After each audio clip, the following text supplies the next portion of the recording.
WDIO Storm Track Weather presents Winter Weather Ready, presented by Campbell Lumber. Here's Chief Meteorologist Justin Liles. Thank you for joining us for Winter Weather Ready. I'm Chief Meteorologist Justin Liles. Over the next half hour, I'll be joined by my fellow Storm Track meteorologists to help you get winter weather ready to talk about all things winter. But let's first start with, what does winter mean in the Northland? Winter basics. From forecasting storms to the extreme cold to the outdoor fun, we're all about preparing for the winter season. A Northland winter typically lasts about 6 months, from November to April, but we all know it can start sooner and end later. The shortest day in the region occurs on the winter solstice on December 21st. Duluth sees 8 hours and 32 minutes of daylight. Hayward sees 8 hours and 38 minutes of daylight, and International Falls only sees 8 hours and 17 minutes of daylight. When it comes to snow, Duluth averages 88.5 inches of snowfall, and International Falls averages 71 inches of snow. Due to lake effect snow, Ironwood, Michigan averages 185 inches of snow. Typically, the coldest span comes from January 15th to January 24th. To talk more about cold, here's meteorologist Sabrina Ullman. Thanks, Justin. Here in the Northland, we know cold. Take a look at some of the tri-state region's all-time lows. Grand Marais' all-time record low is 34 below, set in 1917 and tied twice in the 1930s. Duluth has an all-time record low of negative 41 degrees, set back in 1885. We've not yet reached 40 below since then, but Minneapolis has. A few places have fallen below negative 50, with the all-time record low of 51 below in Grand Rapids, negative 52 degrees in Hayward, and 55 below in International Falls. The all-time low statewide goes to Tower at negative 60 degrees, set back on February 2nd, 1996. Another record worth mentioning is the record cold stretch in 1936. The temperature in Duluth stayed below zero from January 17th to February 7th. That's 22 days straight. The advantage of it getting this cold is ice on lakes. Even Lake Superior has been completely iced over. The last time this happened was in 1996 when we had that statewide record low. Of course, the cold is just one aspect to a Northland winter. The other is snowfall. Here to talk about snow is meteorologist Lea Zmurko. Thanks, Sabrina. Here in the Northland, we often experience two main types of snow systems, Alberta clippers and Colorado lows. Both contribute to our seasonal snowfall, but in very different ways. Alberta clippers are fast-moving cold and dry systems that sweep in from Canada. They typically bring light snow, strong winds, and can enhance lake effect snow, especially near Lake Superior. These can bring a quick 1 to 3 inches, or if moving slower, 3 to 6 of snow. Colorado lows, on the other hand, develop in the Rockies and move northeast. These systems are slower, moisture-rich, and can often bring heavy snow, mixed precipitation, and longer-lasting impacts. Any blizzard is a result of a Colorado low. The Halloween blizzard of 1991 is a prime example. 36.9 inches of snow fell in Duluth over 72 hours, with drifts reaching up to 10 feet in parts of the region. The last 2 years have been quiet, but 3 winters ago, the 2022-2023 winter broke records again. Duluth saw 140.1 inches of snow, surpassing the previous seasonal record by nearly 5 inches, thanks to consistent storm activity. And let's not forget about spring snow. April 2013 holds the record for the snowiest month ever in Duluth history, with 50.8 inches. Understanding how these systems work helps us better prepare for what's ahead. So how will this winter stack up? We'll let you know later in the show. And while we wait to see what this winter brings, let's take a look at how some of our favorite seasonal events are adapting to changing conditions. Winter in the Northland isn't just a season, it's a celebration. But as snow patterns shift and temperatures fluctuate, beloved events face new challenges to keep the spirit alive. Going into its 41st year, the John Bear Grease Sled Dog Race has typically began on the last Sunday of January. But in the last 10 years, snow conditions haven't stayed consistent, So organizers have had to cancel, shorten, redirect, and even reverse the course so that there was enough coverage for the dogs to run. No, there's no safe way to run that race without snow. Last season, after a mid-January melt, the race got postponed to the first weekend of March, a push to get it running after the 2024 cancellation. We cross quite a number of county and state highways, so we have to have permits to do all this. So we need 30 days to let the DNR, the state, the counties, the 3 counties we go through, to let them know we're going to postpone till March. We can't go any later than that.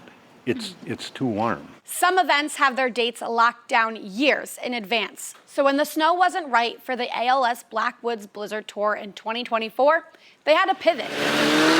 It does make it a little bit more stressful when you have to make those changes. And we've probably had a half a dozen years where there's been rain, there's been snow, there's been no snow, or not enough snow, or even in the last couple of years, we actually ended up canceling the snowmobile riding portion, but still had the event weekend. It's not just a snowmobile ride, it's a fundraiser for ALS. And so they're there for us no matter what. And so that kind of relieves a little bit of the pressure because we know that they're going to have our backs. Snowmobiles put a toll on the trails, but so does a large crowd. The American Birkebeiner has grown exponentially over the years to now host over 11,000 skiers and even more spectators, all to see the largest cross-country ski race in North America. Well, and it's pretty amazing when you start to think about a small town, 2,500 people, there's 14,000 people in the entire county. Well, then you're at that all together and realize that there's over 40,000 people coming. All that traffic puts quite the stressor on some of the smallest towns in northern Wisconsin. Everything from roads to restaurants to churches to bars to you name it, they are packed. And so sort of determining how to get people where and how and why, not to mention the information that they need to get to where they need to be is often a challenge, but that's one of the exciting parts. And as winter conditions waver, the team looks deeper at making these events last. So we're trying to play a part to make winter stay as strong as it can into the future. We're also looking at trail design and what we can do on the trail to run the event with less snow. We know that people don't want to go always around in circles, and we're trying to make the life of Cable to Hayward as long as possible, keep going with that. We know, though, that we do have to be prepared for bigger storm events. We have to do certain things on our end to ensure that we can handle the changing weather conditions as they seem to be happening now. While these popular weekends are important for long-standing tradition, building community, and the local economy, winter is a long season here, and many are excited to look for ways to get out and enjoy these colder months in an active way. Chester Bowl prides themselves on their battle through some tough years of freeze and thaw cycles to bring accessible recreation to the region. At Chester, we typically have about an 11-week season, and so with the extreme weather changes and the warmer temps on both ends, we wind up often having to open later and then often close earlier than scheduled as well, simply because the snow quality is not there, or in some cases there just is no snow. With the last winter having a little bit more snow, it really brought more people out, and the folks that were out on the snow were much more enthusiastic, primarily because they missed a season, so it kind of renewed their enthusiasm for the sport. No matter how you spend the next season, the Northland remains to be a bustling place with all these iconic events woven into the fabric of our community and culture. So as long as these races are running, crowds stay cheering, and people keep coming together, events like these will adapt and adjust to continue for the seasons to come. Well, cold temps and consistent snowfall are helpful for these exciting events to commence, and later on in the show, our winter forecast will have the details on what we can expect this season. In the past 2 winters have been shorter and warmer, which is part of a long-term trend. Coming up, we'll dive into the impact of this on our lakes, including Lake Superior, when Winter Weather Ready continues.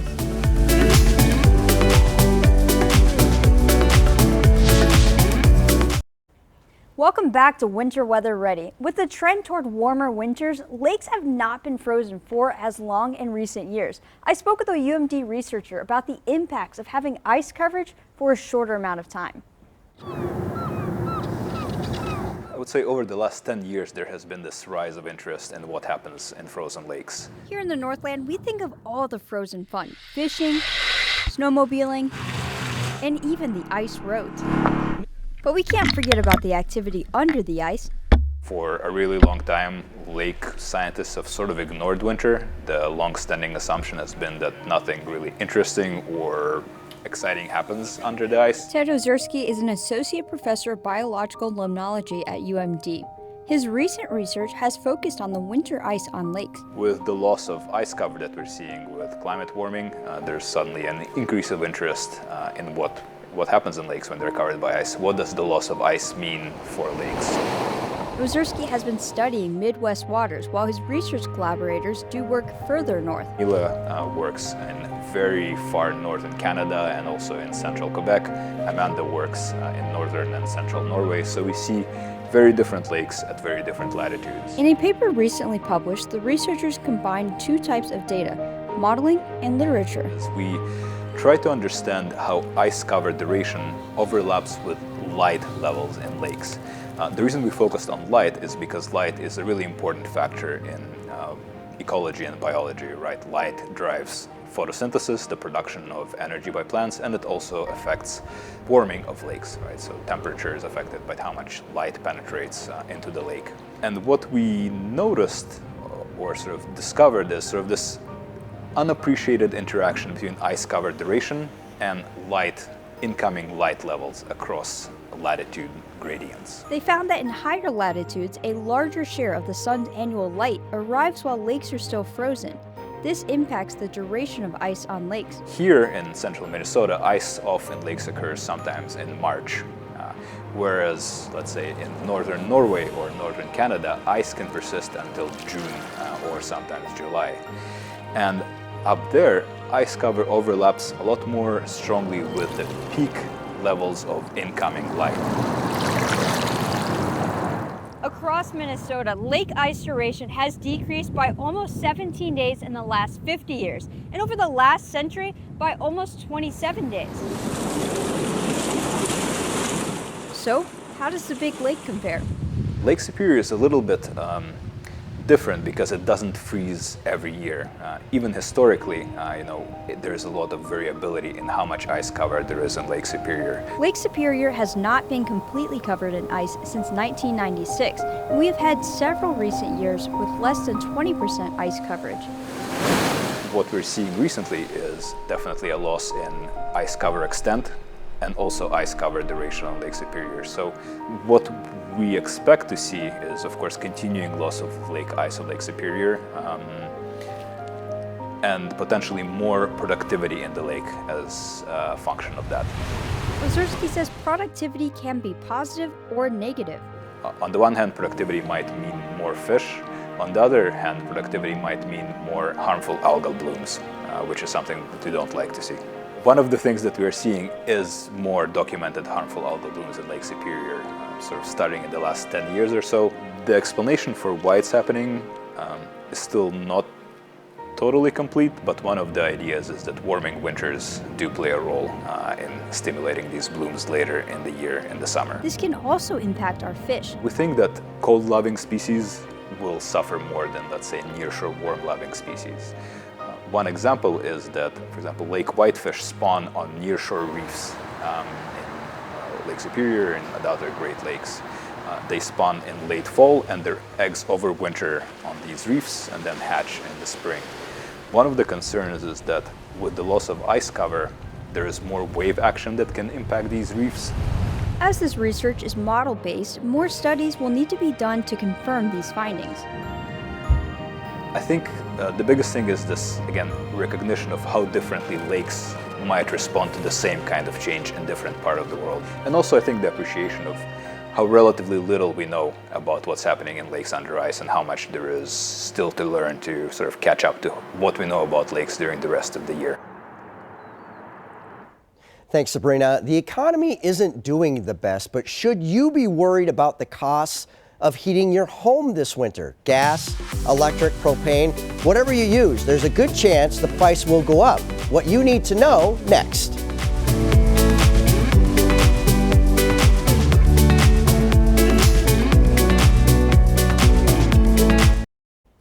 Welcome back to Winter Weather Ready. When the temps go down, the bills go up. electricity, propane, or natural gas.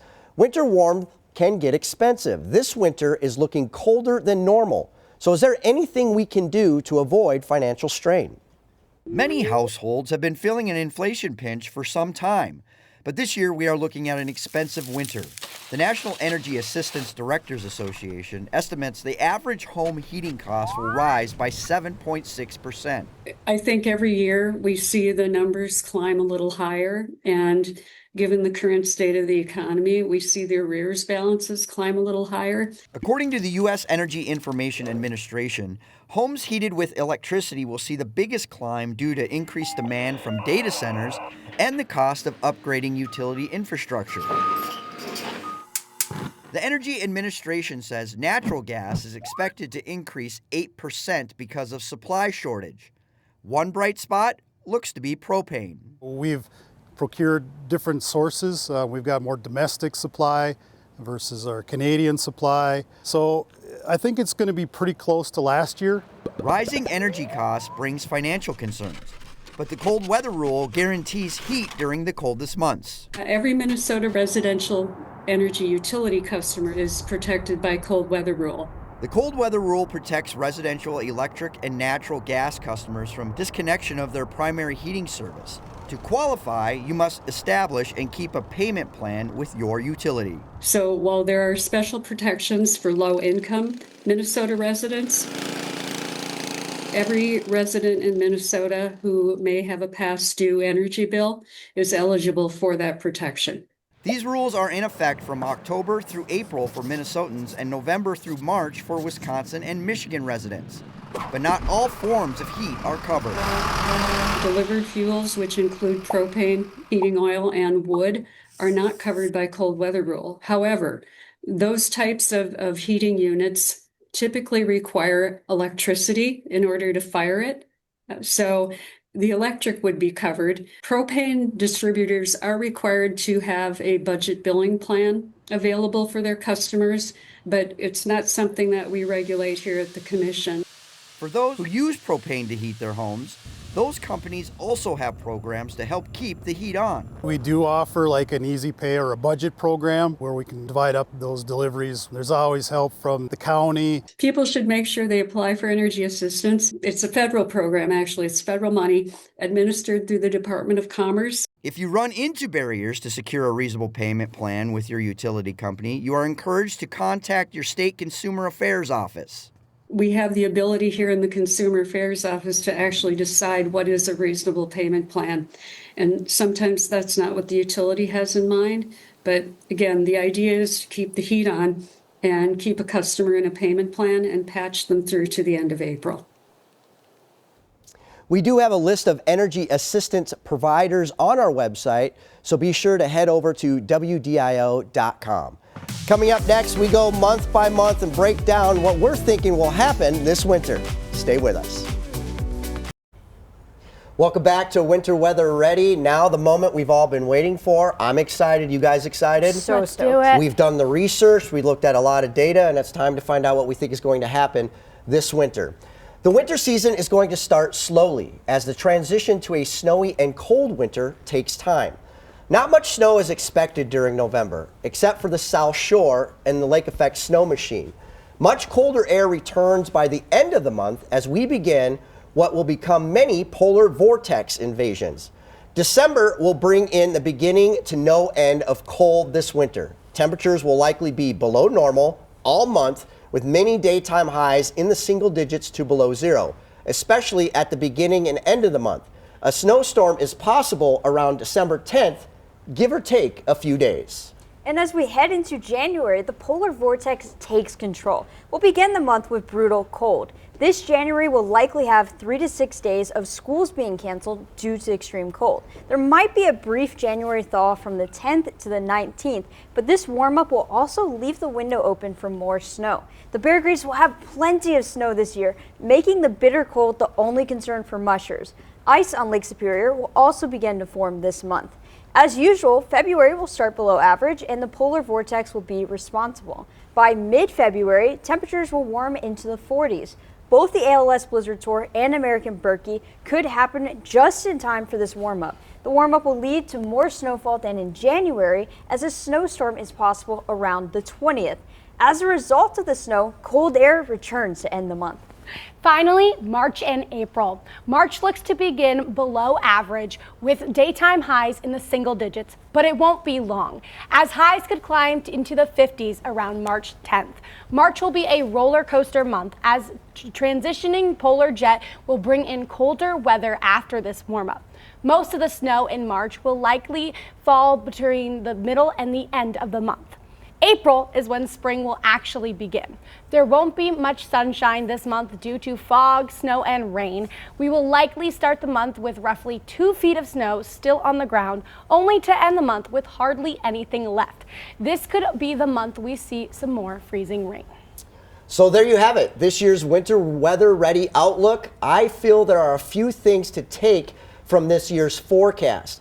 We are looking at average snow as we go with 95 inches in the Twin Ports. The South Shore will get hit pretty hard, and it will be colder than average this year.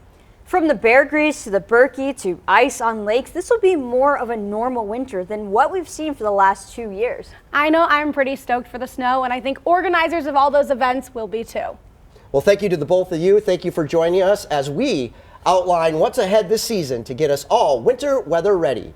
We'll be seeing you. Thanks for watching Winter Weather Ready. For more, check out our website or our Roku app.